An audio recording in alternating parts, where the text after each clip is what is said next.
Real quick before we get started, I just wanted to mention that the HobbyView apparel store is open.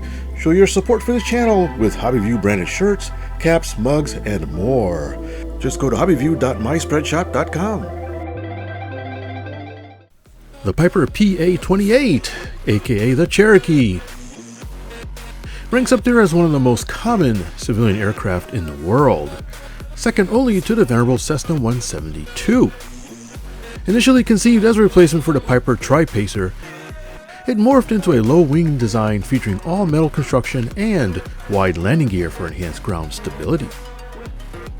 It's an extremely successful design that spawned several sub-variants that are still being produced even to this day. And now there's an 80-inch almost ready-to-fly version from Legend Hobby. So let's see how she goes together. The red and white scheme of gold highlights is both striking and whimsical. Rudder uses CA hinges. I noted cutouts for the lights on fin and rudder. Wing panels are quite large, with more of the simple but classy trim scheme. Wings also have an open structure D-tube built for lightness. Not exactly scale, but this isn't a model for contests. There's a fiberglass and plywood tab for the wing bolt. Here you can see the semi-symmetrical airfoil. Fuselage has registration numbers already applied. No wrinkles were found. Engine firewall is reinforced with a thick fiberglass plate. Cockpit panel is represented with a realistic decal. Large hatch gives great access to the juicy innards. I mean, there's enough room for a whole forearm. Fuselage does have some nice woodwork engineering. Nicely detailed fiberglass cowl is all glossy and shiny-like. And yes, there is a spot for the landing light. Here's the obligatory fiberglass weave close-in shot. You get a big chunk of plastic for the canopy. This is a pre-production canopy, so expect some changes in the production version. Look, Ma, I'm a FPV.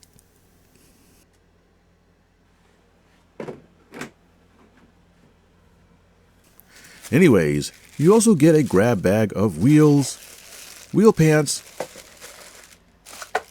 strut covers, seats, aluminum spinner, lights, 17-ounce fuel tank, wingtips, random hardware, electric motor mount, and shock-absorbing struts. These struts are really nice, heavy-duty aluminum units with working shock absorbers.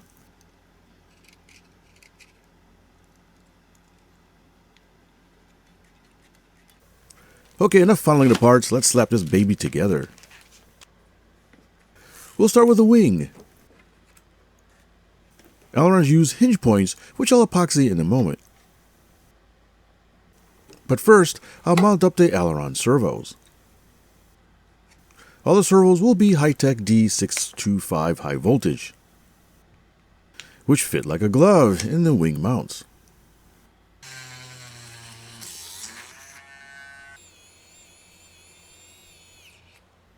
Back to the hinges, some grease to protect the pivot parts. And some 30-minute epoxy to put them where I need them.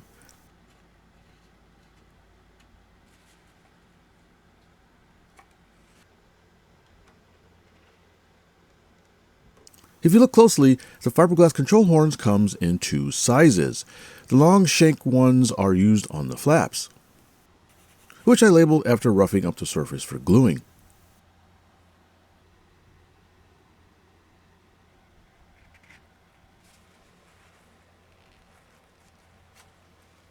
Pull strings are included in the wing. Next are hooking up the ball link control rods, which I need to drill out the control horns to 3mm screw holes.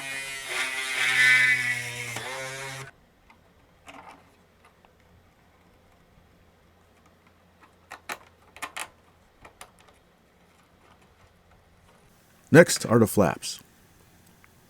These use two-piece offset hinges. Screw holes are marked on the wings. I use a thin piece of plywood to set the side gap.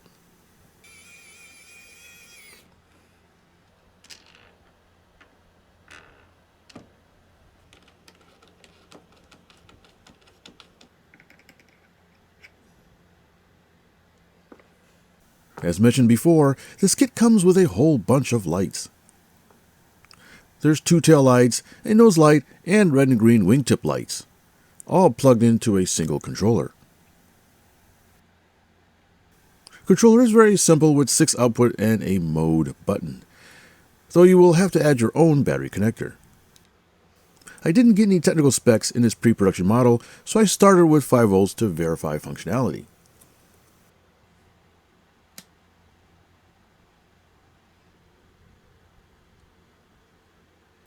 I then cycled through the different blink patterns on the controller.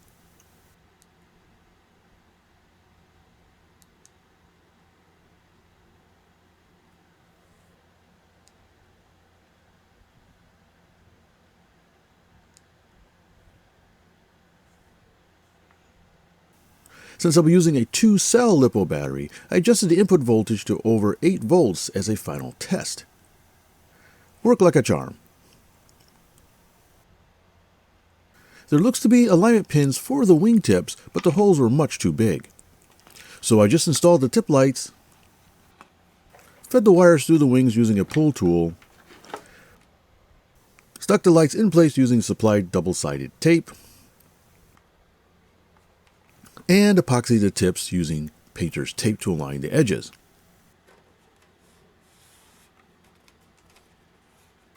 After a while, the tape on the light let loose, so I glued them in with hot glue. The main landing gear were next, where are these neat strut fairings.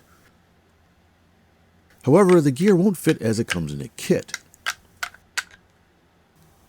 But if you loosen the 4 set screws on the end, the mounting block can be removed, then reassembled after passing through.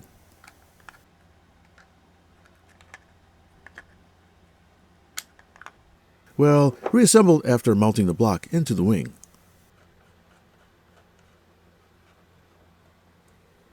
I found it easier to do than when the strut was attached. Fairings can now be screwed into the wing. I also needed to remove the axle in order to add the wheel collars.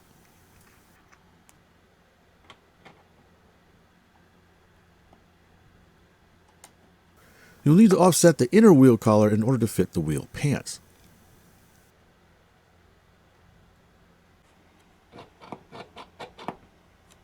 The last few screws on the servo plates finish the wings. Moving on to the fuselage, installing the horizontal stab is the first step.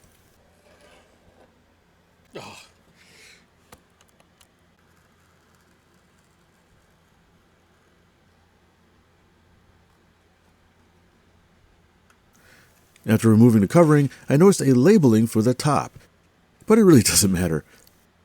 I've started to save scrap covering for patching damage. You can almost not use too much epoxy for this.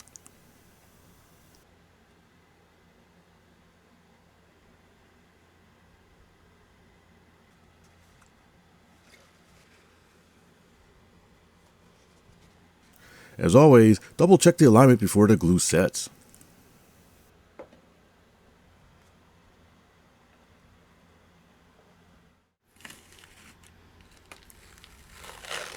Moving on to the vertical stab. Install the nav lights before gluing anything. The hole was a little clogged, so I drilled it out a bit.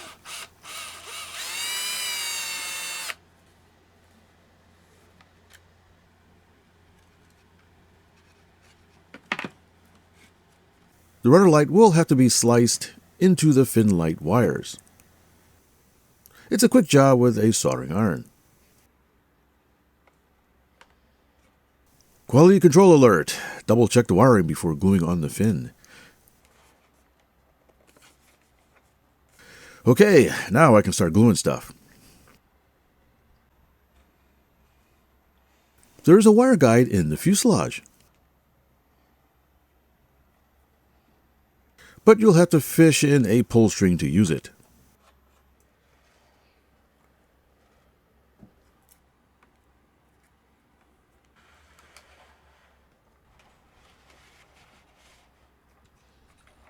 And that's it for the rudder assembly. Just glue that sucker in. At this point, I went ahead and installed the servos in the fuselage.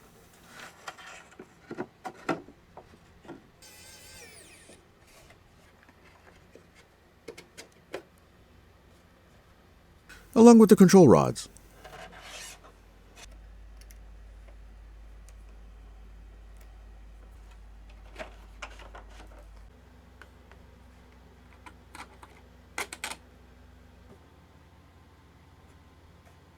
That was easy. Moving on to the nose landing gear. The control rod is a bit on the long side.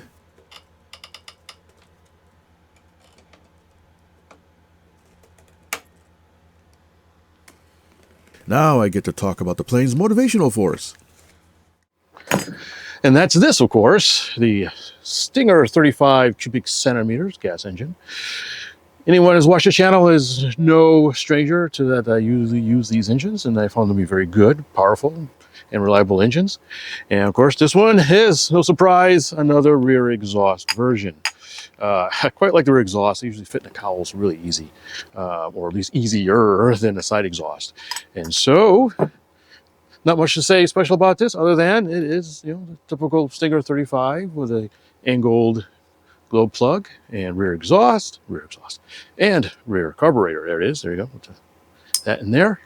And I love the smell of a new engine in the morning. Smells like flying. But in order to fly, I'll need to mount the engine, which is made easy doing the included drill template, which has marks for the Stinger engine. I apparently didn't get the memo to do this before installing the nose gear. Okay, where was I? Oh yes, drill baby drill.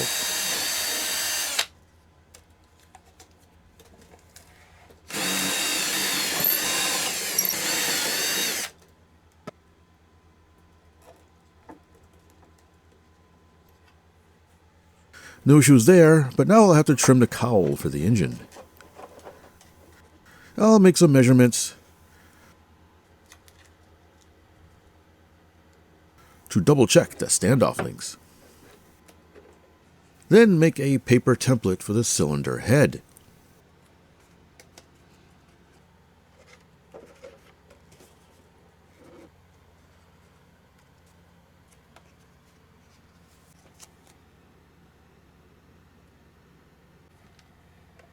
Once marked, the opening can be made.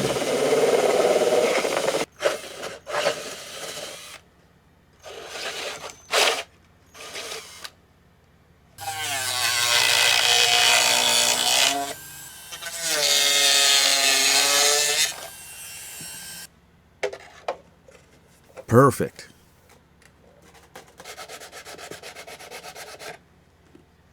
I'll also need to cut a slot for the nose gear.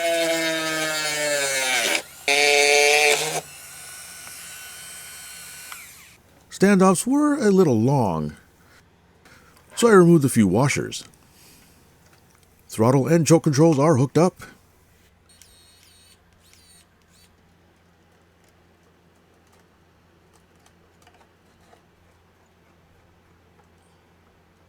And nose gear added back on.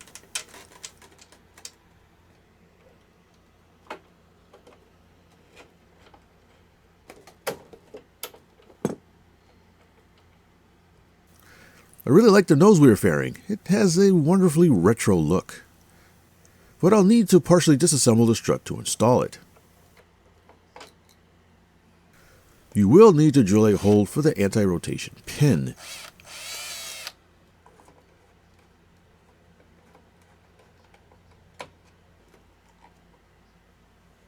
Of course, I forgot to install the muffler.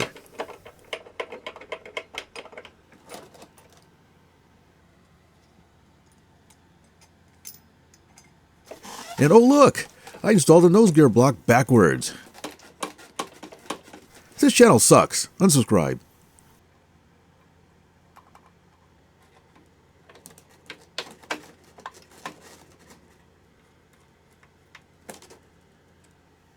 Yeah, I had to add the spacer washers back for the muffler to fit.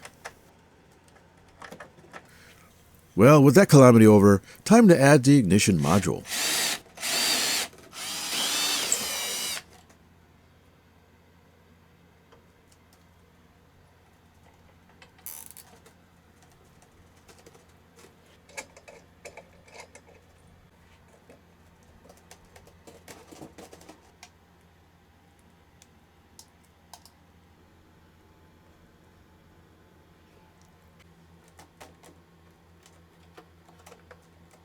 Spinner didn't quite fit, so I needed some attitude adjustment.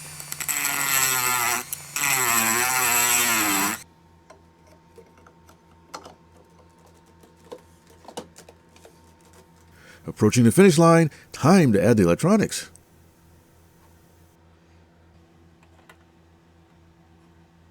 I felt bad about cutting an opening for the fuselage side for the switch. So I made an adapter to use the internal structure for switches.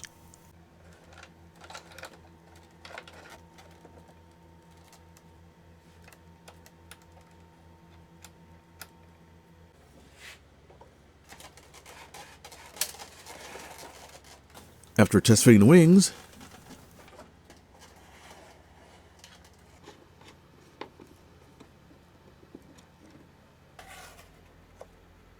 cowl screw holes are drilled.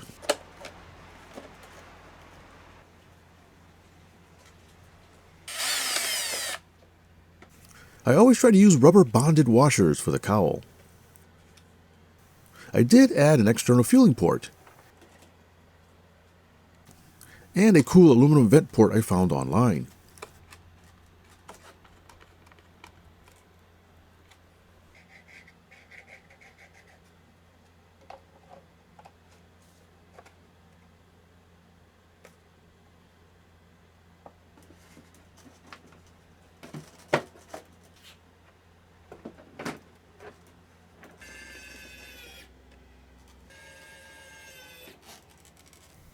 Then drill a hole for the carb mixture adjustment.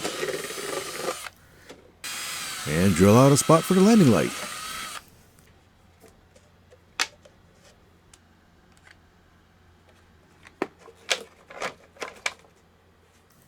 Let there be light. One final check of the servo control choke before we fire her up for the first engine test runs.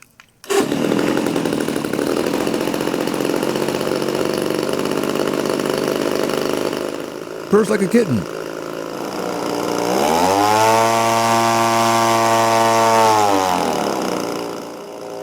With a peak speed of 7,200 RPMs. I'll take it.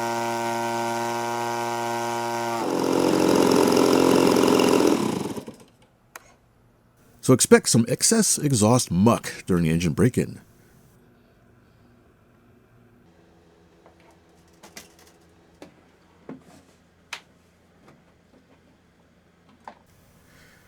Look, Ma, a Cherokee.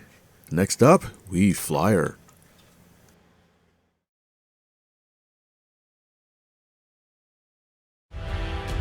Hi, thanks for watching. Please take a look at the video description below for special HobbyView sales and discounts. Your purchases help support this channel. Happy modeling!